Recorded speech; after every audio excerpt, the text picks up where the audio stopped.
Selamat datang rekan-rekan pecinta anggrek dimanapun Anda berada. Ini dia channel Yusuf Penamtuan yang akan menampilkan terus menyajikan informasi-informasi terkait yang bersifat edukatif dengan seputaran anggrek ya, seputaran anggrek. Dan pada kesempatan ini teman-teman, di hari Sabtu ya, tanggal 1 Juli 2023, saya sengaja ambil satu konten, dimana di konten ini saya mau sampaikan ke teman-teman terkait dengan satu jenis anggrek yang di hadapan teman-teman sedang saya budidayakan.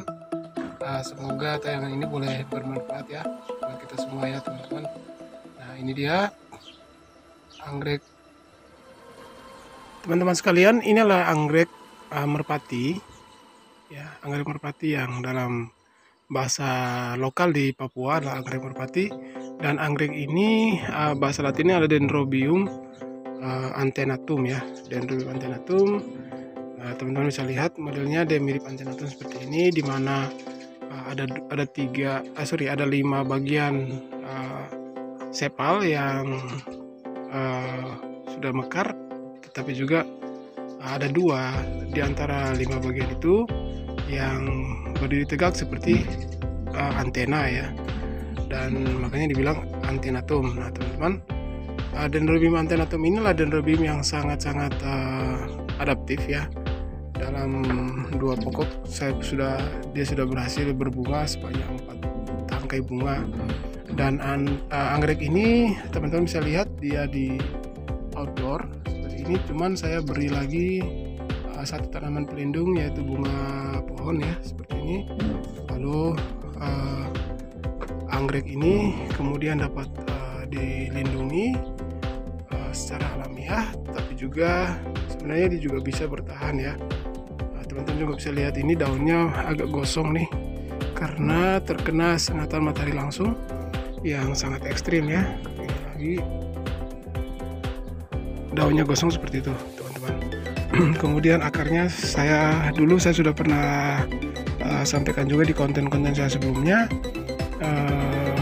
Aslinya seperti ini, kemudian saya repotting, saya ganti potnya, dan sekarang dia sudah menempel dan akarnya sudah pada mekar seperti ini ya teman-teman. Ini akar yang baru tumbuh, akar susu. Kemudian saya beri media kayu seperti ini. Ya, itu dia potnya. Kemudian saya sanggah beberapa dengan beberapa bilah bambu ya seperti ini teman-teman. Dan anggrek ini boleh bertumbuh dengan sempurna. Di sini sementara dia belum bisa melakukan fase vegetatif berikutnya karena masih sementara berproduksi seperti ini. Jadi kemudian dengan harapan sih ke depan dia akan kembali bervegetatif dan menimbulkan tunas-tunas yang baru. Ini bakal tunasnya akan keluar. Ini satu lagi di sini. Nah, teman-teman sekalian, di kesempatan ini saya mau sampaikan bahwa anggrek ini sangat adaptif dan dimana dia mampu untuk menyesuaikan diri pada semua situasi atau kondisi alamiah dimanapun dia bisa tumbuh. Dan ini sangat-sangat mengandung nilai seni ya teman-teman. Dan kita bisa lihat untuk pertumbuhan bunganya tidak membutuhkan waktu yang lama, hanya vegetatifnya nanti yang memang harus butuh beberapa waktu. Saya biarkan ini kurang lebih karena saya adopsinya cuma 2 tadinya ya, kemudian ininya bisa tumbuh lagi dia sampai 2 tahun ya, baru bisa sampai titik yang ini. Nah teman-teman, kurang lebih pertumbuhan atau syarat tumbuh yang ideal untuk anggrek ini memang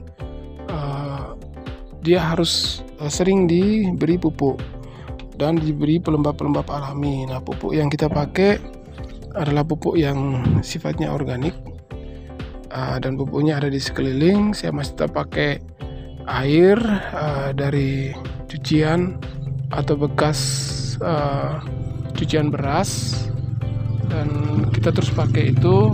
Kita campurkan juga dengan beberapa bahan seperti kulit bawang merah dan juga kulit daripada umbi bawang merah. Lalu kita juga pakai micin ya, kita pakai micin supaya di situ dia bisa agak komplit kandungan nutrisinya, teman-teman. Di sini saya mau bilang satu hal lagi, bahwa dia atau anggrek ini cukup lama ya. Kalau dia sudah berbunga total seperti ini, dia bisa mencapai sampai 3 bulan. Itulah keunikan dari Dendrobium. Nah, kemudian kalau misalnya kita membuat bunga potong, dia sudah langsung jadi nih, teman-teman. Jadi kita bisa langsung aplikasi atau kita bisa langsung jadikan bunga potong. Kalau misalnya kita mau jadikan bunga hias di bagian misalnya untuk hiasan fashion misalnya, atau hiasan yang dari rangkaian bunga, saya perhatikan bunga ini nggak perlu dirangkai lagi, dia bisa langsung dilengkung misalnya seperti ini, lalu dipakaikan udah jadi. Kemudian juga ketahanan daripada tangkai-tangkai bunganya juga sangat tahan, teman-teman sekalian. Jadi mari kalau teman-teman berminat atau ini, coba untuk kembangkan sendiri anggrek ini di lokasi teman-teman sekalian. Nah, ini dia ya, Dendrobium antenatum yang sudah berbunga. Kemudian teman-teman, saya juga bawa teman-teman untuk melihat Dendrobium antenatum yang sedang berproses vegetatif ya, seperti ini teman-teman. Kebetulan waktu saya adopsi ada patahan di ujung daripada batang awalnya seperti ini. Jadi karena dia patah seperti ini, maka dia segera melakukan recovery dan dia kembali bervegetatif. Nah, medianya teman-teman bisa lihat saya pakai ember aja, ember bekas cat tembok ya, yang gede. Kemudian kita perhatikan pertumbuhannya, akarnya sempurna ya. Kemudian juga dia tidak banyak membutuhkan syarat lingkungan yang harus perlakuan khusus, misalnya harus dikasih naungan atau dikasih teduh-teduhan. Dia bisa langsung seperti ini.